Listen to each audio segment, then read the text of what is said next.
Good evening, everyone. I welcome you all on behalf of Madras Tax Bar.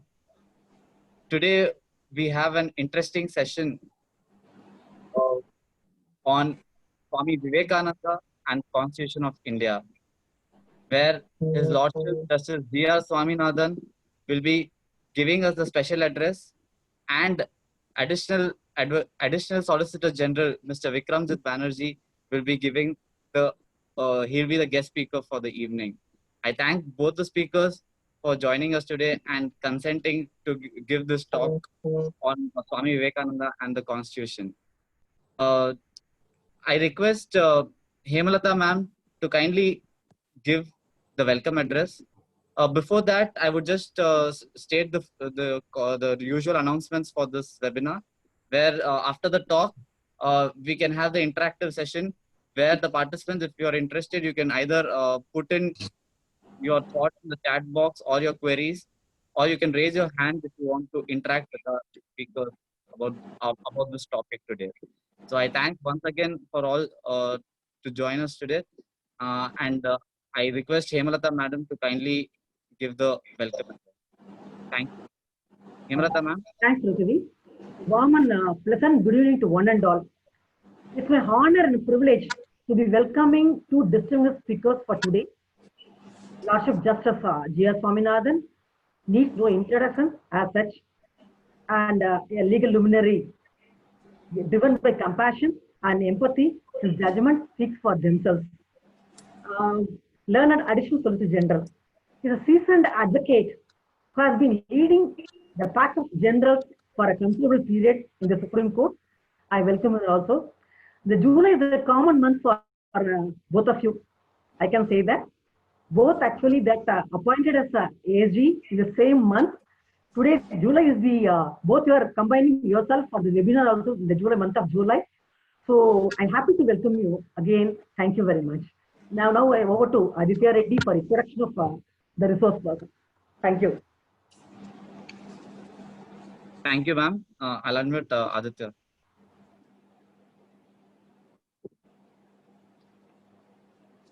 Good evening, sir. Over to you. Yes.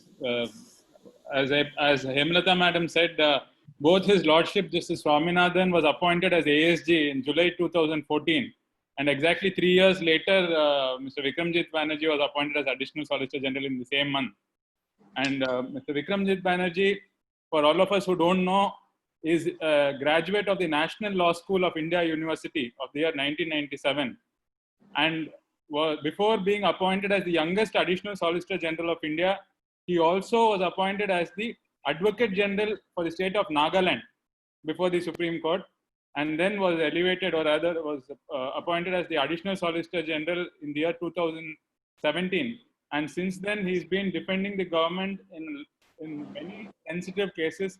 You could have seen his name in the newspapers even recently, a few days back, concerning decision regarding social media usage.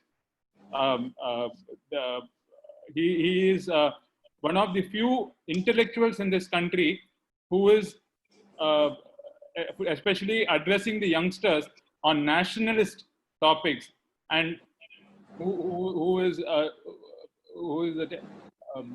developing an alternate approach to India's mainstream intellectual discourse.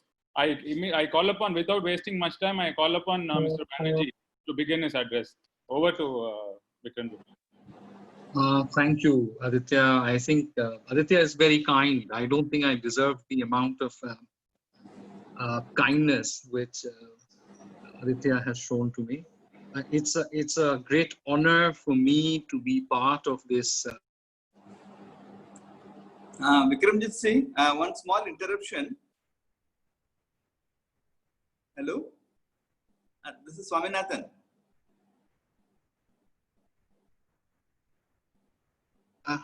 Will Justice Swaminathan start? I'm sorry that I don't know. I thought he would conclude.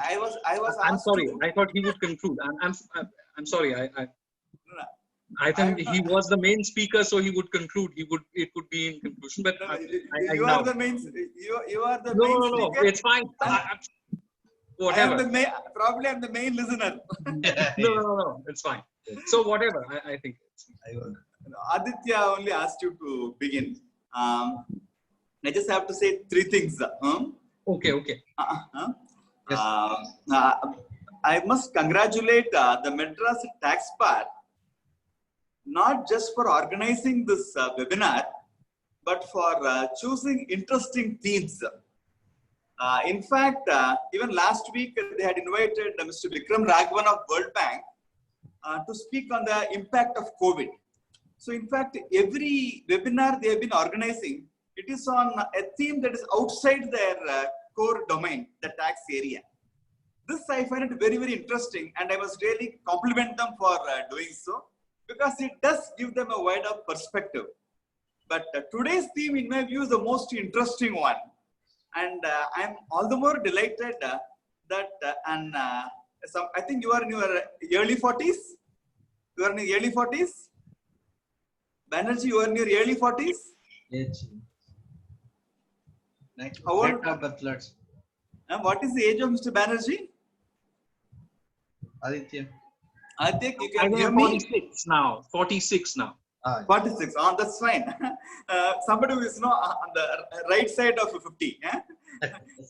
This side of 50. Wrong side, but whatever. No, I said on the right, this side of 50. That somebody like you is going to speak on this theme. That I find even more interesting. And I have immense pleasure in welcoming you. I'm more curious than others how you are going to link Vivekananda with Constitution. See, I only thought, Ambedkar used to say, Ambedkar has said on more than one occasion that even though they may weave the best of instrument, if those who are working the instrument are not of character, then the whole plan will definitely fail. Therefore, I thought Vivekananda was relevant for those who are tasked with implementing the Constitution. Unless they are driven by the values of Vivekananda, the whole arrangement is bound to fail. I thought Vivekananda was only relevant only to that extent, but now I find that you are going to say something far more. And your very name Banerjee, it has got a very pleasant association for me. Justice Indira Banerjee was our Chief Justice, and I was sworn in as a judge only by her. And therefore, when Aditya said Mr. Vikramjit Banerjee is going to speak, I was really happy and welcome. And as I said in the beginning, more than others, I am more interested in listening to you. Over to Banerjee. Thank you. Thank you very much. I think you're very, very kind, and I'm greatly honored to be given this opportunity to speak. And what more can I say, considering the great illustrious people who have already addressed this seminar, addressed the Madras Tax Association. It is, I would consider it a huge, huge honor to be a part of this seminar and speak on this issue. Now, as rightly said, in my generation, Swami Vivekananda wasn't actually a very, very popular person, and especially, and I must confess, from someone from my background. And the reason why I say this is because I was brought up, irrespective of my father may have been whatever he was, his generation, whatever they were, but I was brought up in a very anglicized public school. And in many ways, whatever I grew up, I didn't have time actually for Swami Vivekananda. And I grew up, as anyone, my contemporaries in law school would know me to be, for the want of a better word, deeply anglicized, or for, in those times, deeply Americanized person as such. And I discovered when I went to do my master's in Britain, and I was trying to work on certain subjects of looking at an Indian perspective on human rights. And that's where I sort of stumbled onto Swami Vivekananda in the library of the School of Oriental African Studies in London. And I remember very, very clearly calling up my father. It was weather in London, deeply grey, raining. I called up my father and I said, I am reading Swami Vivekananda. And my father said, he only said, he said one simple word. He said, we have a word in Urdu. I don't know whether he knew clearly, but this was his. He said, "Der aya magar durastaya," as in he said that even if it is late, but the fact that you've come to the same destination is a great thing. So I remember that, and that's how I discovered. And the reason why I came to Swami Vivekananda is because, to me, when I was working on these issues, working on what would be a political, what would be an Indian response to certain conceptions like human rights, and I studied Swami Vivekananda in that context because I was reading a lot of Indian literature in and around which discusses those issues. I found the person who answered me the most, the questions which I had the most, was Swami Vivekananda, because he was absolutely on the point, and the issues which he addressed and the clarity which he addressed was incredible, and to that extent was path-breaking. Now, all of us, and, when we look at Swami Vivekananda, when we address the question of Swami Vivekananda, we address it in two aspects. One aspect, we address Swami Vivekananda on the question that we think that he stressed about character building. That's where we address him through. And the second is we address him through a greatly spiritual philosopher, a philosopher who we look up to in many ways, a religious philosopher, in many ways a spiritual philosopher. He is, after all, the most prominent disciple of Sri Ramakrishna Paramhans. And we tend to look at him. In fact, I know in Calcutta, people sort of treat him as part of a trinity of Shardama, Sri Ramakrishna Paramhans, and Swami Vivekananda. So he's taken more as a spiritual figure rather than a political figure, for that wonderful. I don't know whether he would be comfortable with me using these words of politics, of religion, etc., etc. But I'll try to sort of illustrate it because I want to relate him to the Constitution. So, but the fact is, if anyone reads, and this is when I sort of discovered this collected works of Swami Vivekananda, and I read through it in great detail because one thing led to the other.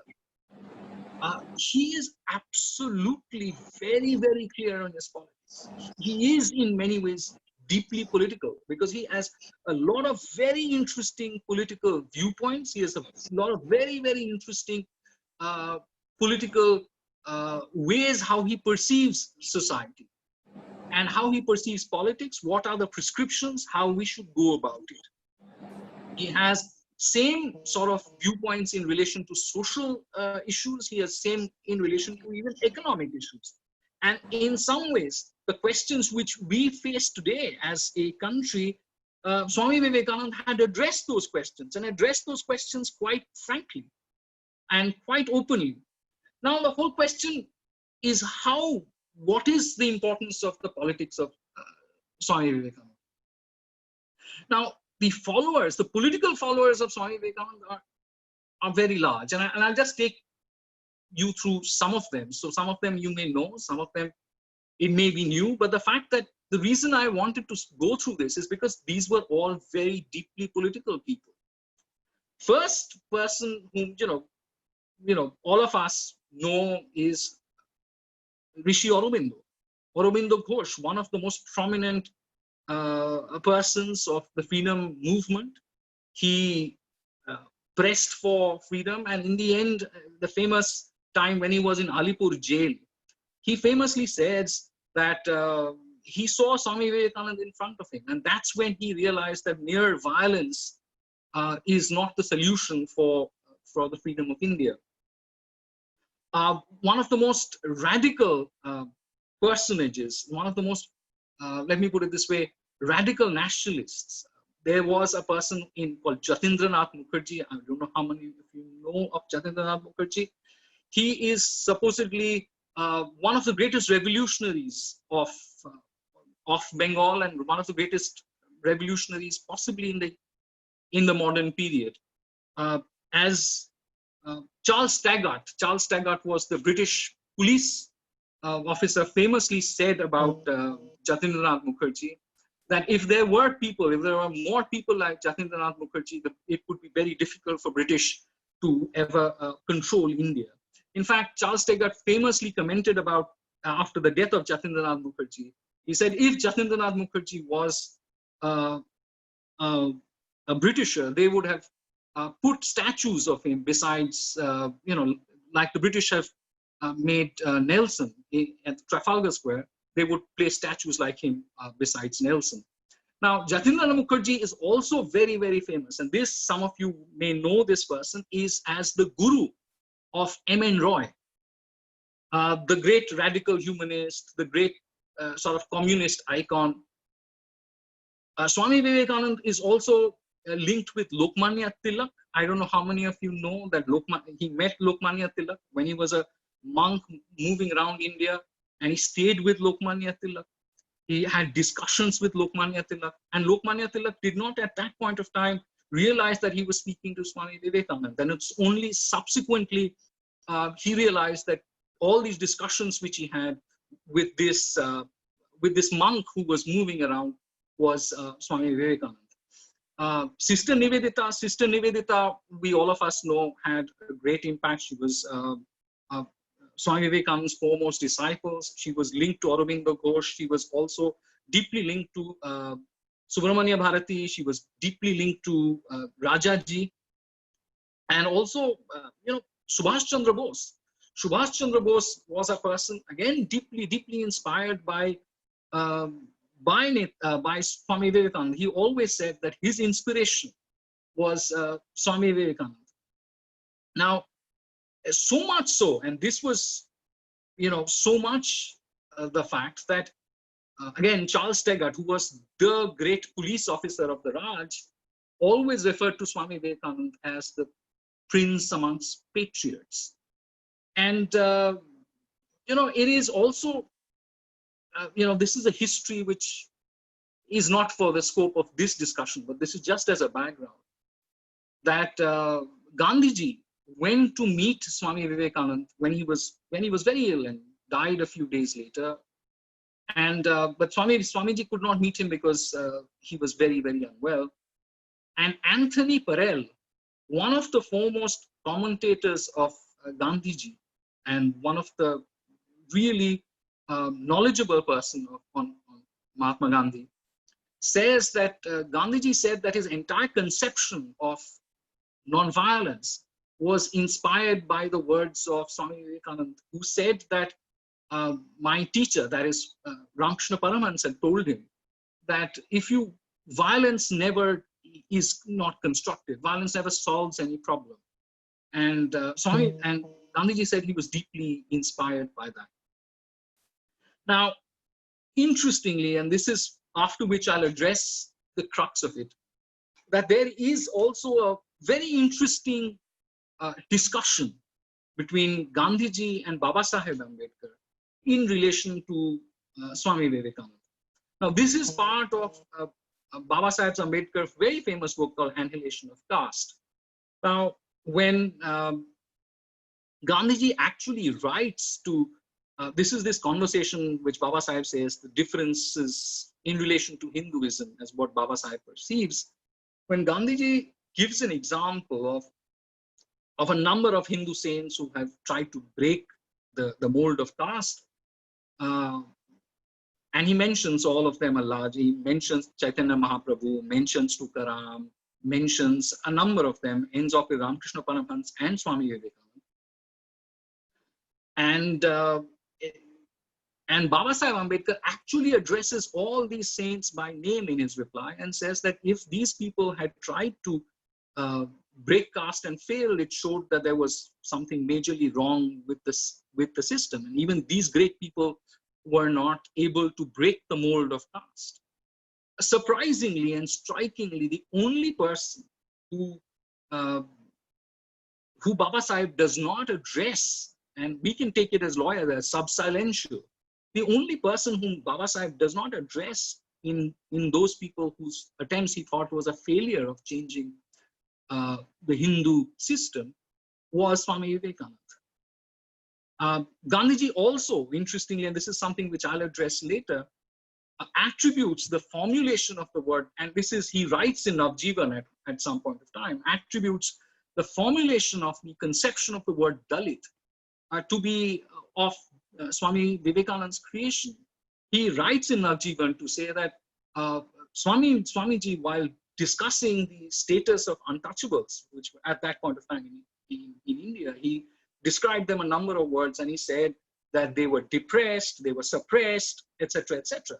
So he says the translation of the word suppressed was translated by Swami Shraddhanand of the Arya Samaj in Hindi as Dalit, and from where the name was taken.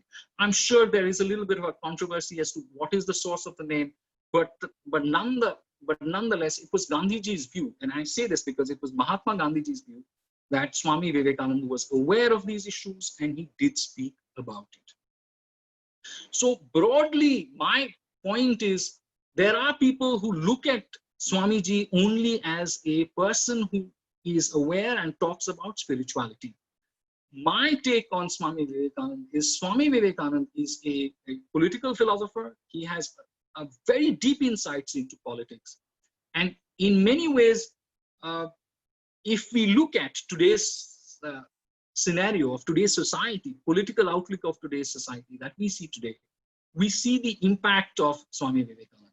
And we can also see the fact that Swami Vivekananda's sort of the vision of the world which he viewed, and he died in 1902, seemed to be reflected in the constitution we subsequently framed, and which still permeates it as today. And I'll take you through some of these examples.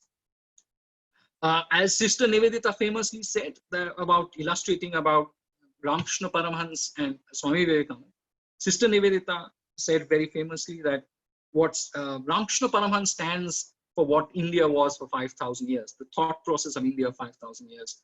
And Swami Vivekananda is what India will think for 1,500 years hereafter. Now, the question is, what are the concepts which are close to Swami Vivekananda? Now, one of the prominent concepts, and I'll just flag mark it because I'm going to rush through the entire presentation. One of the concepts which Swami Vivekananda was very close to him, was that in many ways he was anti-colonialist. He was clearly, though he said that he was away from politics, that he didn't want to get into politics, but his criticism of colonialism, his criticism of the British Raj was very, very trenchant.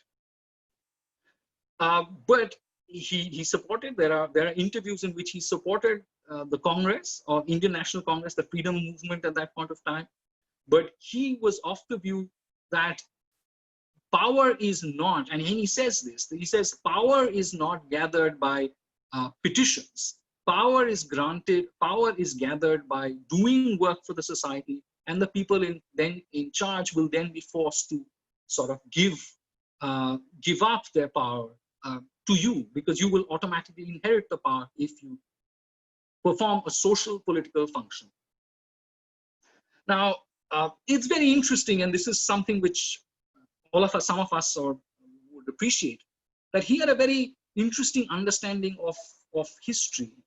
It is in fact that he divided history into 4 different ages, and he said that every age there were certain advantages, there are certain disadvantages. So he said the first age was of the Brahmana age, then he said next age was the Kshatriya age, third age was the Vaishya age. He said this is what we are in, and the 4th age was, which he advocated, that is what we need. He said a number of times. We all heard the word Shudra Jagaran, as where he said you have to awaken the Shudra. He said the Shudra age. Now he all the time said that, look, every age has its good things and bad things. And he said for the Vaishya age, or the age which we live in, he says, he said it's not related to caste, it's related to conception of the world. And he said, let's say, for example, the Vaishya age, which he spoke about, was the age which he identified the British working in. He said it will spread knowledge, but it's greatly exploitative.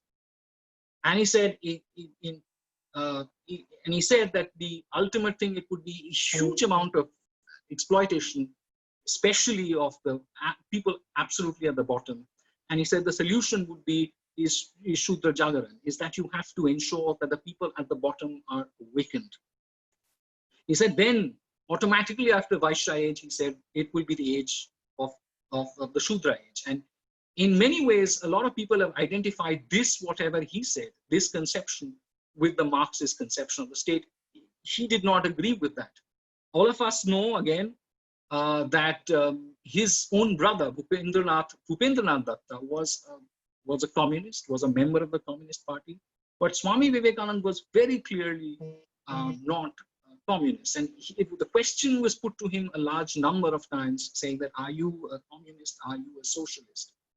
And Swami Vivekananda very, very interestingly addressed these questions all the time. And he said, see, I am not a socialist, but you have to look after people at the bottom. You have to look after, in India, you have to look after the poor, the hungry, the weak. And he said that if, for them, because they are exploited so much, he said that half a bread is better than none, very famously. So if that makes me a socialist, you can call me whatever you want. But the fact is, he a number of times criticized socialism on the ground that he was of the view that great amount of equality breeds barrenness. It breeds barrenness and people stop developing.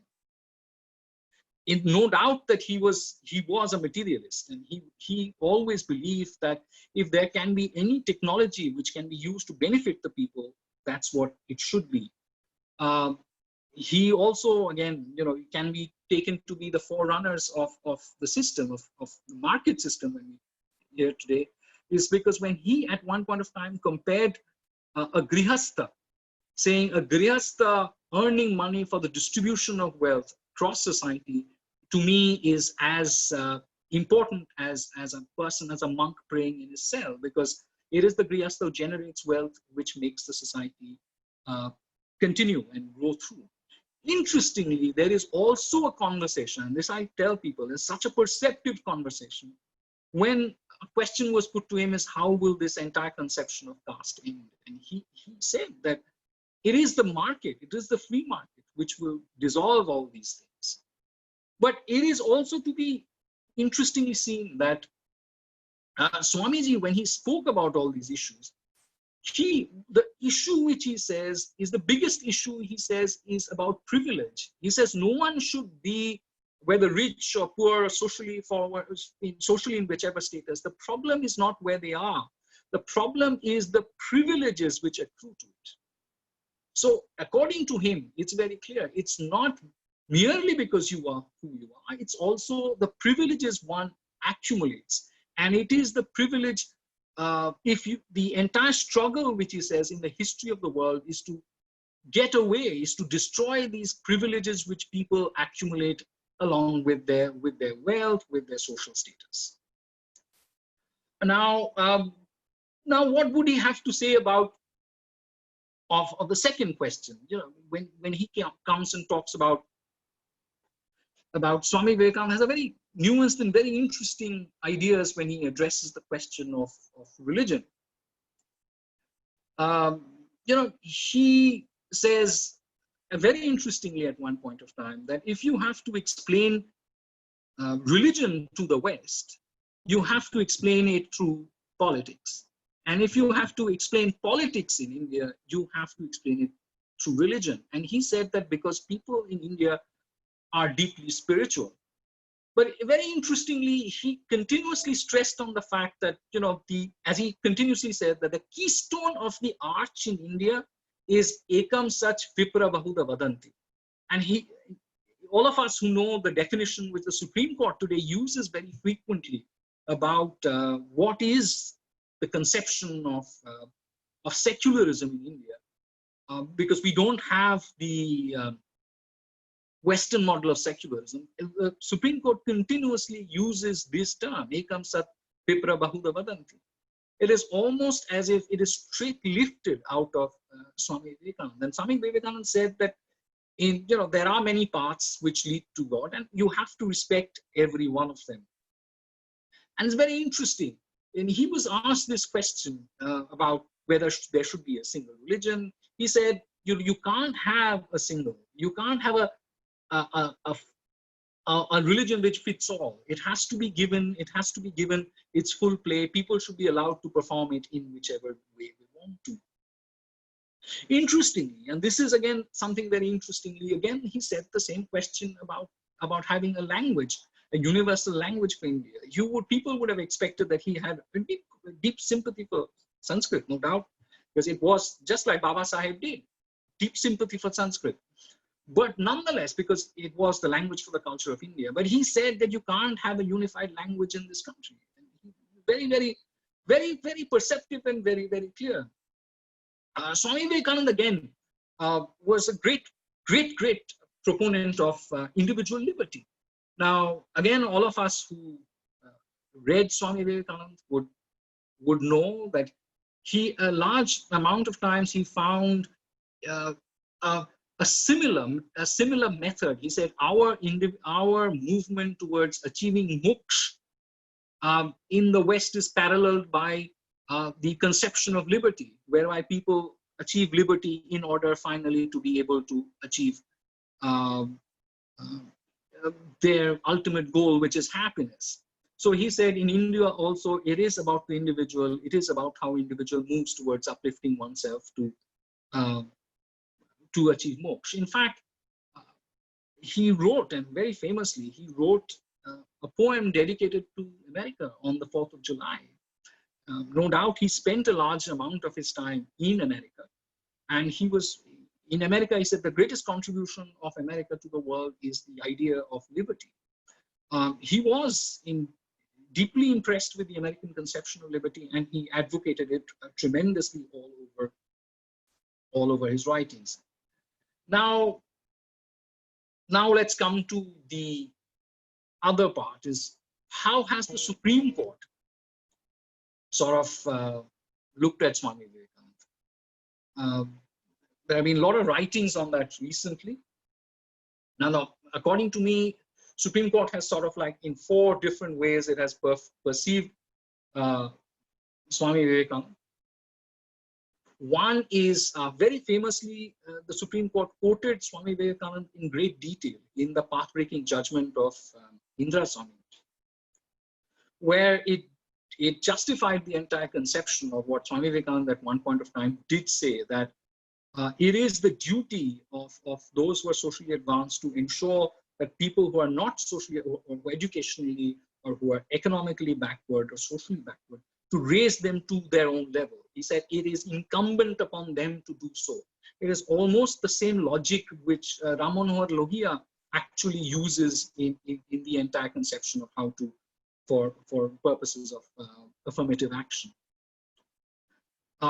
Swami Vivekananda is also quoted in great detail in 2 of the very famous cases or 3 of the very famous cases on religion.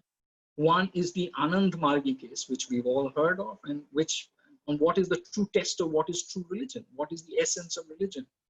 The second is, of course, on a similar line in question of Ramakrishna Mission, when Ramakrishna Mission had asked for minority status to be given to it, and which was challenged right up to the Supreme Court. And the Supreme Court was of the view that Ramakrishna Mission was not a separate religion. So it decided again the concept of what is Hinduism, what are the definitions of Hinduism, where does it fit, whether Ramakrishna Mission falls part of that, doesn't fall part of that. Third, again, in the famous Ismail Farooqi case, which is the Babri Masjid 1 case, where Supreme Court, as we all know, quoted in great detail what is the essence of Hinduism by quoting Swami Vivekananda. Now, as we all expect, Swami Vivekananda is also quoted for the entire conception by the Supreme Court in Maneka Gandhi, in Murlidhar Kesha. There is a matter where the Supreme Court uses Swami Vivekananda's quotations, and these are to sort of describe what sort of socialism we want in this country. And it is Krishna Iyer in great detail, and on a number of occasions, Justice Krishna Iyer has quoted Swami Vivekananda, saying that Swami Vivekananda's conception of a just state, of a state where social justice is important, is key to having a socialist state as we know it as part of the constitution. Now, as I said, all these ideas, whether his idea of the way we perceive religion, the balance which we sort of have secularism, the balance which we have of socialism, these are fundamental values of the constitution. So the balance which we have of liberty, which we give so much stress on, are conceptions which sort of underlie the constitution as we see it today. And the fact that today the Supreme Court has always felt and has gone back to Swami Vivekananda a number of times, even, as I said, radically the conception of affirmative action. It is the Supreme Court which has relied on Swami Vivekananda to talk about affirmative action. And so Swami Vivekananda has been relied on by the Supreme Court on a number of occasions to sort of as a substratum what goes underneath the constitution. Now, so what would be the constitution which I would think that Swami Vivekananda would, what are the values which he would today be sort of advocating in the constitution? He would definitely ask for a more equal society. He would ask for a more, much more egalitarian society of economic and in social terms. He would be against any privilege of any sort and people accumulating privilege. So I think he would be very, very for that people should not be able to use their accumulated privilege for benefits. So I think be pro-affirmative action. This is my view. So it's controversial, but nonetheless, I think that it's logically flows from a lot of his writings. He would possibly want the rich to be integrated. He would want a sort of an economy where the rich would be integrated to promote the benefits to the poor. As I discussed, he was a materialist. So it wouldn't be the Gram Swaraj model of the constitution which Mahatma Gandhi promoted. In fact, there was this very interesting discussion in Prabuddha Bharat where some of Swami Vivekananda's, between Gandhiji and some of Swami Vivekananda's disciples, where some of Swami Vivekananda's disciples replied to Gandhiji and said that we don't agree. I don't think Swami Vivekananda, because Gandhiji at one point of time said, my Gram Swaraj, what Mahatma Gandhi spoke about Gram Swaraj, was actually what Swami Vivekananda had envisaged. While Swami Vivekananda's disciples specifically wrote back to Gandhiji and said that Swami Vivekananda believed that if material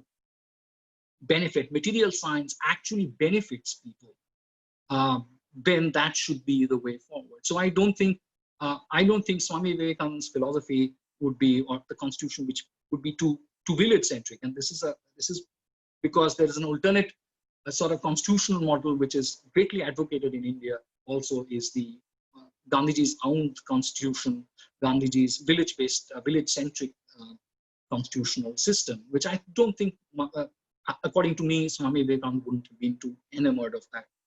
He would definitely believe in modern technology. He would believe that you needed to have diversity of language. I think he would.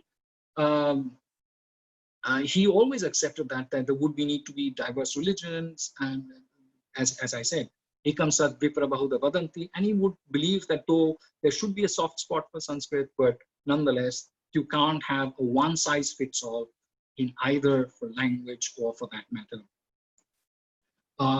religion. And I think the most important key thing which Swami Vivekananda would be so keen to have within constitution, which I think is a fundamental percept in our constitution, is that he would possibly agree that the objective of the constitution which we are seeing, which we have today, is not to level people down, but to level people up. So he was continuously, and in all his speeches, everywhere, he said his political philosophy was that you have to bring people up. You can't bring people down. He said you have to bring people up. It is those who are on top, it is incumbent upon them to bring people up. Now, in conclusion, what is the relevance of Swamiji today? I think there is across the political spectrum, in whichever political, whether it be Mahatma Gandhi, whether it be Rajaji, whether it be Subhash Chandra Bose, whether it be even the present Prime Minister, everybody is deeply, deeply inspired by Swami Vivekananda. Because Swami Vivekananda is not only a spiritual person, but it's also a person who speaks the language of the real India. And because it is Swami Vivekananda, again, which we, all of us know, that was first and very aggressively highlighted the stature of that you have to bring people who are at the bottom. I have to force people at the bottom to come up. And in that famous speech, which is now, we all hear about New India, creation of a new India. You can directly attribute it to what Swamiji's famous speech, where he says that the new India would arise from the, very famously, from the stall of the fritter seller, from the poorest of the poor. And he said, you, those who are part of your old India with your jeweled hands, will disappear. So in many ways, the new India, which we all talk about, is deeply inspired by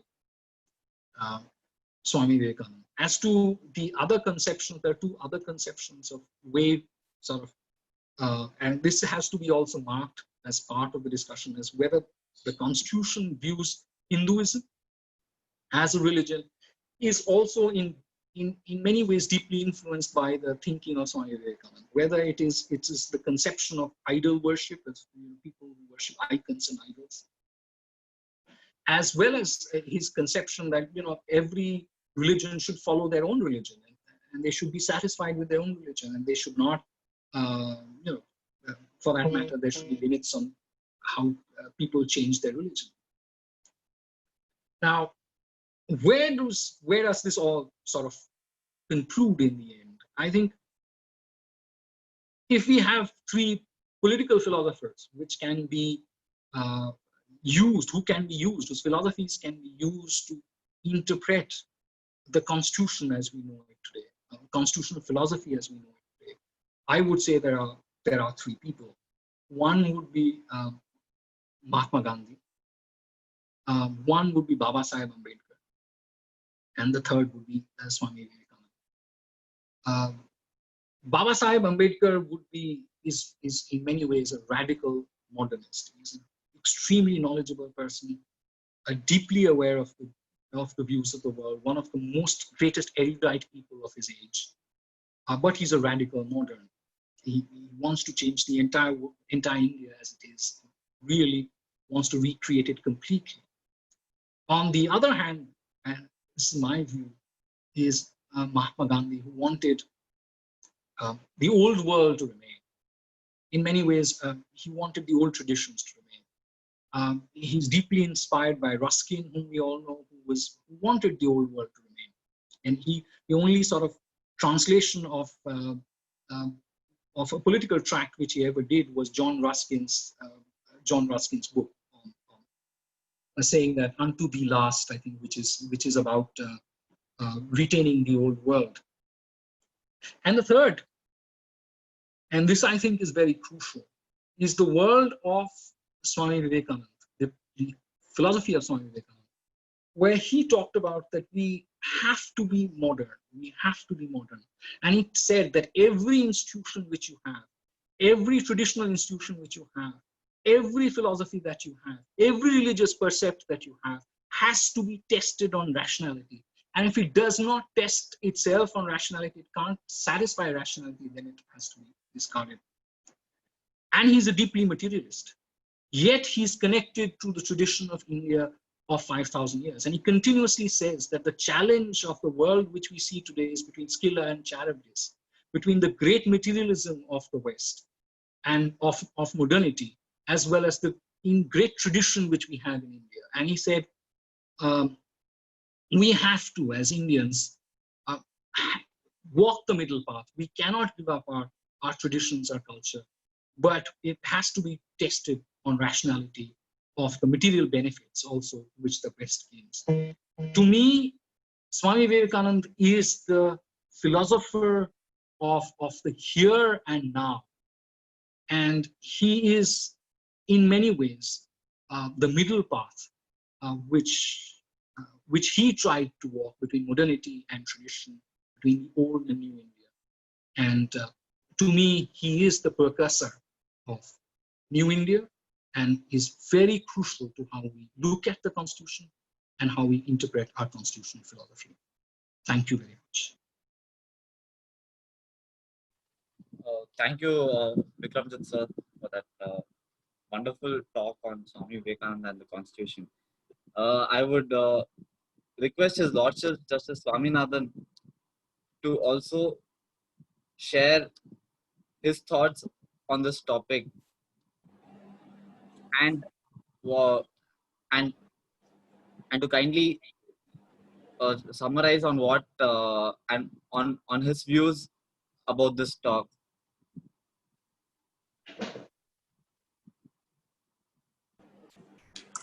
Vikram, thank you so much. Vikramjit, Thank you. thank you so much. See, I do not know how to express my gratitude to you. See, to me, Swamiji has only been a spiritual figure, more like a self-help guru. He has been a big motivator to all of us in pushing us up.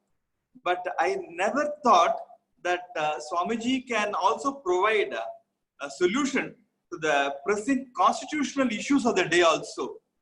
The way you put it, the equality principle, liberty, secularism, whatnot, affirmative, more than anything else, the most controversial thing, the affirmative action. See, Swamiji is not a polarizing figure, he's not a divisive figure. He's a man, he's an icon who unites everybody. So I can assure you, every person in Tamil Nadu, I can really assure you, every person adores Swamiji, loves him. So he's a uniting figure. So getting such a message from Swamiji, that's really inspiring. Thanks a lot. Thanks a lot. Thanks. Thank you, my lord. I would request Additional Solicitor General Mr. N. Venkatraman sir to also kindly share his thoughts on this topic today.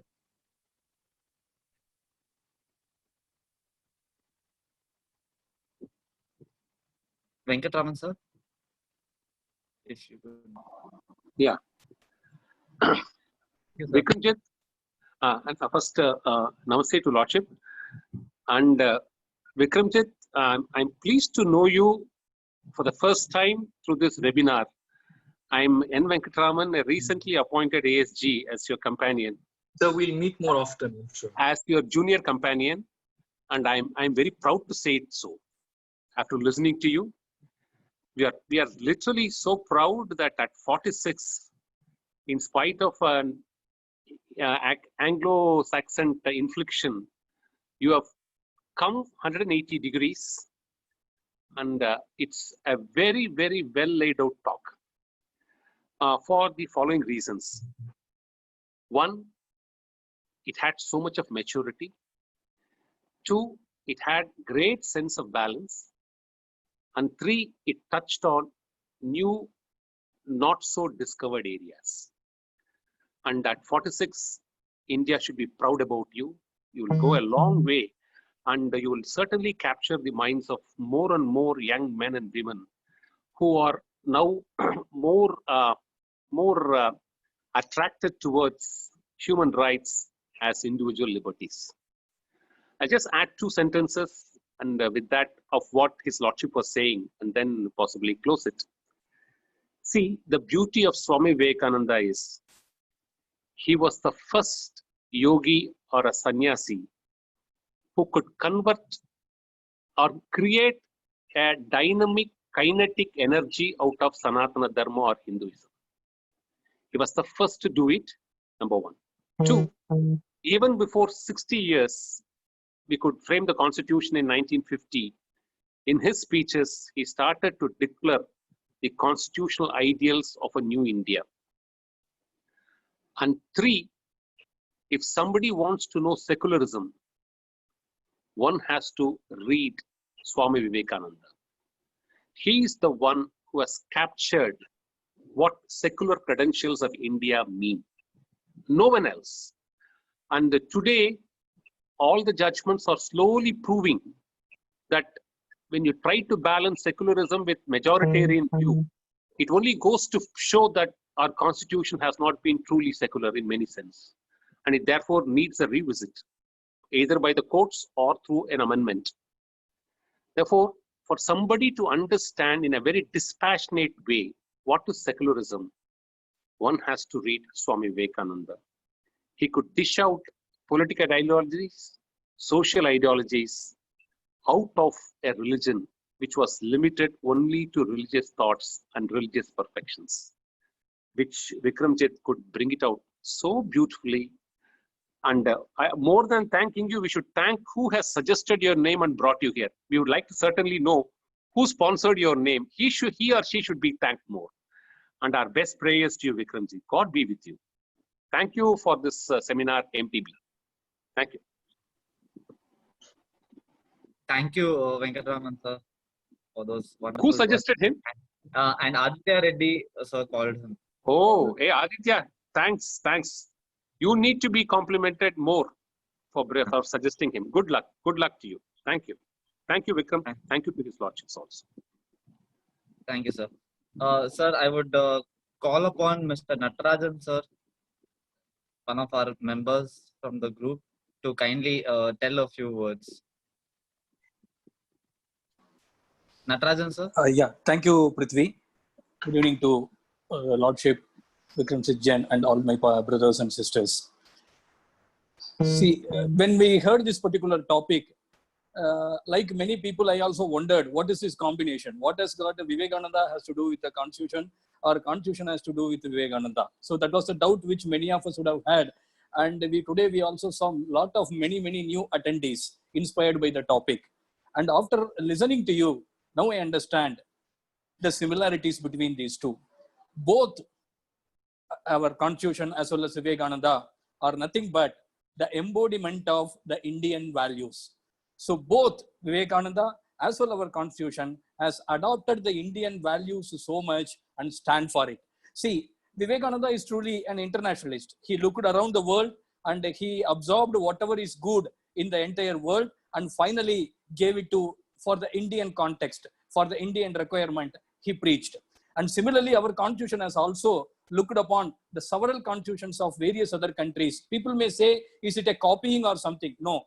If we call it in an information technology language, it is customization. Look around for the good and customize it for the Indian requirements. And that is what both Vivekananda as well as our constitution has done. And that is the reason both will live ever.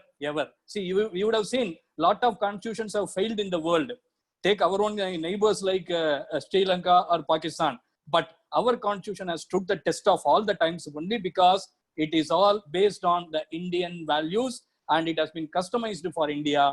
And this particular aspect is common for both Vivekananda and constitution. This is what the message we take from your lecture, sir. And thank you for your wonderful lecture.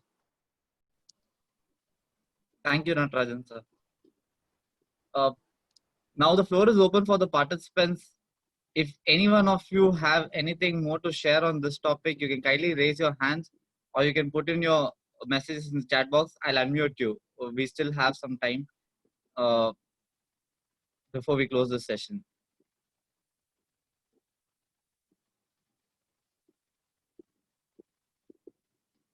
I think Mr. Hari Vaishnav has raised his hands.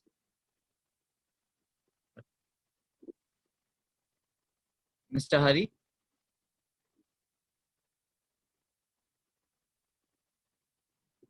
Okay, I think that was by mistake.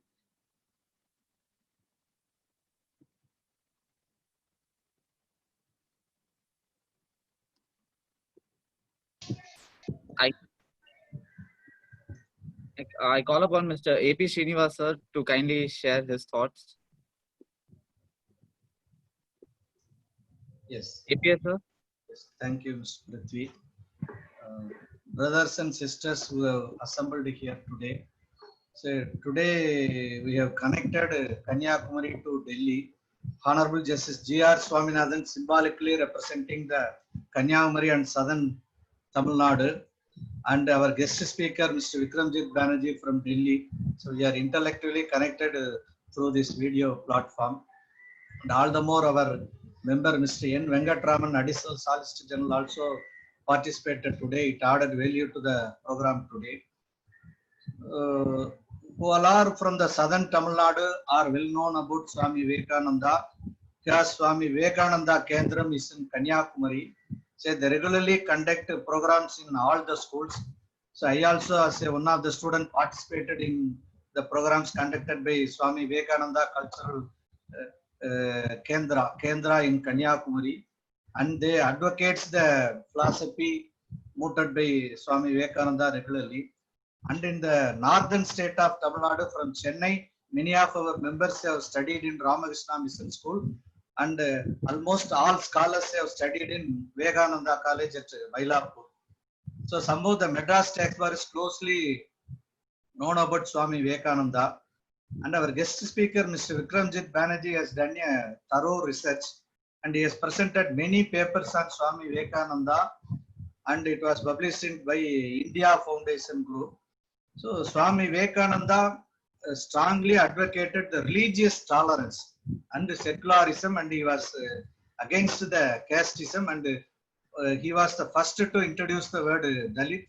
It was followed by Mahatma Gandhi, and Swami Vivekananda name was debated. The ideas of Swami Vivekananda was debated in the Constituent Assembly debates, and his thoughts were quoted in several Supreme Court judgments, as we can able to know from the guest speaker's lecture today. So he, in how many judgments he was quoted, all explained by Mr. Vikramjit Banerjee today. And it was a very useful lecture, how his ideologies have influenced our constitution. And Mr. Nadarajan said that these values, what is embodied in our constitution, only makes the constitution is a living document when compared to our neighbor's constitution. And Mr. Vikramjit Banerjee has done a beautiful research and explained all the facets of Mr. Swami Vivekananda, who earlier was known as only religious philosopher only. Today he shown to us the socio and philosophical facets of Swami Vivekananda. And I thank Honorable Justice G.R.Swaminathan and Mr. Vikramjit Banerjee, Additional Solicitor General, and Mr. N. Venkatraman, Additional Solicitor General, and other audiences who have assembled today and who are seeing globally. I thank one and all. Thank you, sir. Thank you, APS, sir, for those kind words.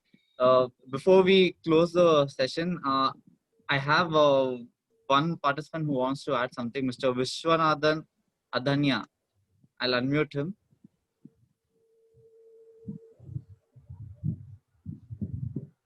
Mr. Vishwanathan, kindly unmute.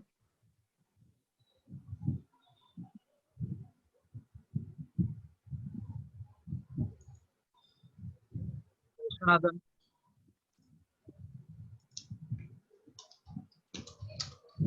I think there seems to be some issue. Anyways, thank you once again to our Lordship Justice G.R.Swaminathan, sir, and and the Additional Solicitor General, Mr. Vikramjit Banerjee, for this wonderful lecture. And of course, our very own N. Venkatraman, sir, as well as Natarajan, sir, for sharing their insights on this topic. We had a wonderful session today, and it was more of understanding the thought process of the great Swami Vivekananda. Thank you very much once again to all the participants for joining us. The session will be uploaded in our YouTube channel. The link of it will be shared once it is uploaded. Our YouTube channel name is Madras Tax Bar Chennai. Thank you once again, sir. Thank you. Thank you once again to all the participants for joining us. Please take care of yourselves, stay home, and stay safe. Thank you.